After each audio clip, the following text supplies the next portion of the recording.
All right, we're going to do xQc today, and we're going to give him some actionable advice to improve his looks and looking at his face systematically whilst keeping his individualism, but looking at his specific facial flaws. So in general, xQc has a very approachable and friendly face. The blonde hair is sort of responsible for this. However, it pushes his overall dimorphic profile into a slightly more feminine appearance. And in the previous videos, we talked about how dimorphism is important. We want feminine and masculine features. However, we want a robust blend where the overall appearance isn't being tipped into one direction, either masculine or feminine. He also has the appearance of higher neoteny and lower sexual maturity, a longer face, slight harmony issues, and fairly low health signals. So the main aim today, linking these issues with the 3 pillars, would be to balance the current disharmony of the face, reduce the perceived length of the face, balance his overall dimorphic profile with more masculine features. We're not going to remove the feminine features, we just want to balance them, and just improve his overall health signals. So if we make a start with phase 1, being facial composition, and overall he has really good facial composition. So no submental fat, no buccal fat prominence, subtle submalar lines, got some temporal hollowing as well, tight hyoid skin, no bloating. Yeah, overall really good facial composition. So he can move straight on to phase 2 and 3, which is the identification of his specific facial flaws and fixing them. Just like the last analysis, we're going to do those together. So I'll show you the change exactly after I've identified the issue. So the first thing we're going to look at is the hair. The hair is really important.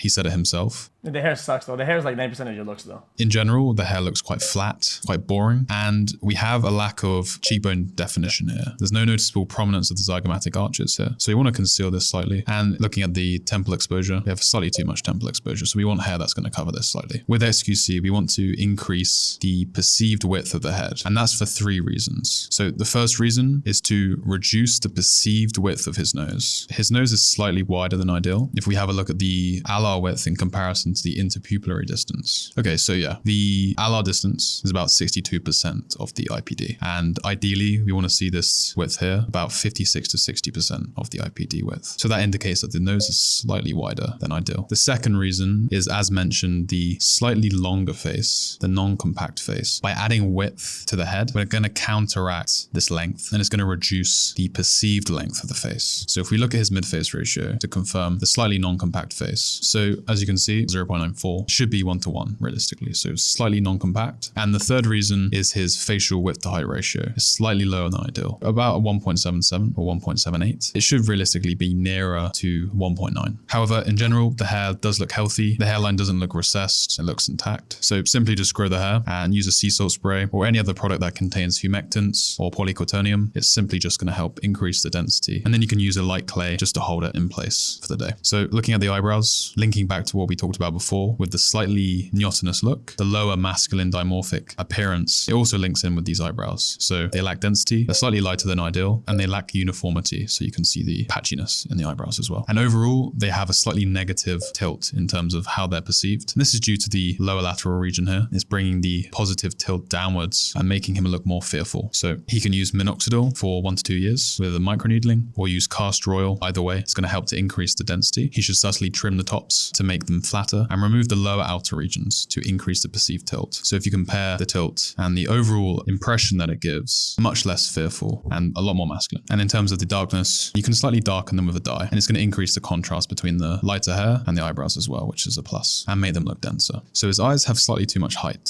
However, the shape looks okay. You have some flattening of the iris at the top, but just not really that much at the bottom, which would suggest that the lower eyelids are slightly too loose and can do with some activation. If we're looking at the golden feature for the lower eyelids, typically we want to see anywhere from near flat to completely flat for the lower eyelids. So close, but not quite there. If we look at his eye height to width ratio, so about 2.9, and ideally we want to see 3+ for the amount of times that the height can fit in the width. So we're close, but we could ideally be inside that golden zone. We have a little bit of asymmetry of the hooding, which is not ideal, but it adds character to the eye region. His lower eyelashes are not very visible, and there's a little bit of blood vessel visibility and dullness and straining to the eyes, which is going to impact the contrast between the sclera and the iris. So for the lower eyelids, you're going to want to train the orbicularis oculi muscle, and you can do this by pulling the skin of the outer region of the eye away from the eye, and you can do forceful blinks against that resistance. And try and activate the orbicularis oculi at the bottom as well to raise the lower eyelids, so squint as well whilst you do it. So squinting and blinking simultaneously under that resistance daily will help to further activate this muscle and tighten the lower eyelids. You can use castor oil and dye to increase the visibility of the lower eyelashes and to reduce the strain and blood vessel visibility, you can just use eye drops, improve your sleep with consistent sleep times and wake times for at least a month, and increase your vitamin A and vitamin C intake. If we look so far at the changes, already very significant. So the fourth change is going to be linking in with the longer face. And as mentioned in previous videos, almost all cases of a longer face have a thin upper lip. Ideally, we want to be seeing the upper lip around 69 to 73% of the lower lip. And in xQc's case, it's about 57, 58%. And we don't really have a very clear Cupid's bow here. So increasing the upper lip volume with volufiline or a subtle upper lip filler of no more than 0.3 milliliters will help the face look more compact, reduce the perceived length of the face, moving him closer to the golden zone of 1:1. So the next change will link in with the lower health signals that we talked about at the beginning. And this is to do with the acne, the slightly pale skin, the sun damage and hyperpigmentation, and also the subtle melanosis around the lip. So you should keep the larger mole for character, eliminate processed foods completely for at least 3 to 4 months to clear the skin. So there are two axes for tan. You have the melanin axis and the carotenoid axis. So in your case, increasing your tan within the carotenoid axis would really benefit you. You can do this with beta carotene, lycopene, astaxanthin. And for the scars and the hyperpigmentation, you can either use microneedling or start with a weak retinoid. For the melanosis, you can simply just do laser treatment or chemical peels. So the final change links back with balancing the overall dimorphic profile. And I've seen images of xQc with facial hair. You can easily grow it. He suits it really well. Just grow a slight stubble and it's going to help to increase the masculine appearance of the face, increase the sexual maturity, reduce the neoteny, and just balance that dimorphic appearance really, really well. So if you have a look at side by side, initially xQc is about a 6 out of 10, which is mid-tier appeal, but still an attractive face. And his potential is around an 8 out of 10, which is god tier appeal. If you have any suggestions for other streamers and YouTubers that you want to see in these videos, just let me know. I'm not really too interested in doing celebrities and models. It's just not really very interesting to me. So yeah, thanks a lot for watching. And if there's anything I missed that you think was worth talking about, then just let me know and share your thoughts in the comments. Drop a like if you did enjoy it and subscribe if you want to see more.